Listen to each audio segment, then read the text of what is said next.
We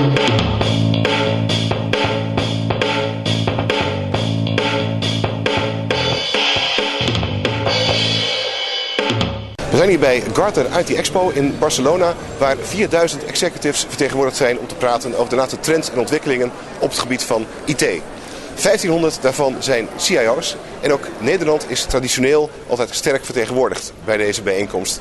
500 deelnemers zijn afkomstig uit Nederland.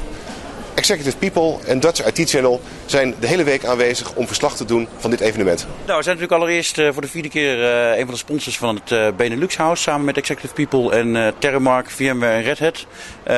Daarnaast zijn er veel klanten van ons om hun strategie te bepalen.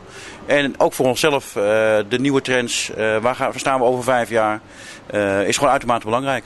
Ja, waar gaat het volgens jullie heen? Wat zijn volgens jullie nu de belangrijkste trends die deze beurs, deze IT Expo een rol spelen? Nou, er wordt heel veel over mobile computing, over cloud gesproken. Waar met name dus de clouddiensten voor ons heel belangrijk zijn.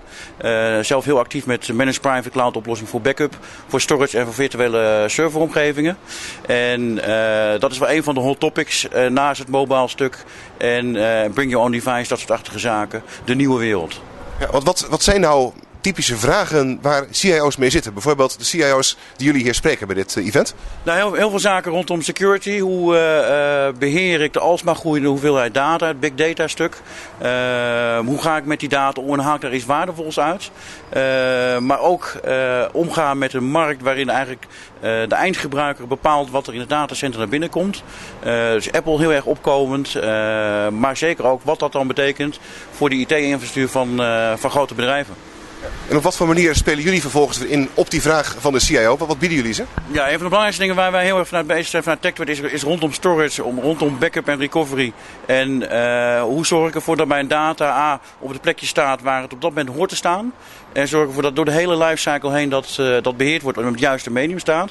Maar ook hoe zorg ik ervoor dat die data gewoon echt veilig is. En dat ik altijd 100% kan vertrouwen dat ik mijn bedrijfskritische gegevens weer terug kan zetten binnen de afgesproken service level agreement. Nu is Gartner een Gartner-bijeenkomst ook een bijeenkomst van de cijfers, van de voorspellingen, van de trends. Ja. Hoe doet de TechTrade het? Als ik naar ons kijk, dan doen we nog steeds goed. We groeien jaar over jaar met dubbele cijfers, zowel in Nederland als in de UK. Onlangs ook de vestiging in Australië geopend. En doelstelling om volgend jaar in Amerika de eerste vestiging te openen. Omdat we daar ook de eerste klanten rondom onze private cloud services aan het uitrollen zijn.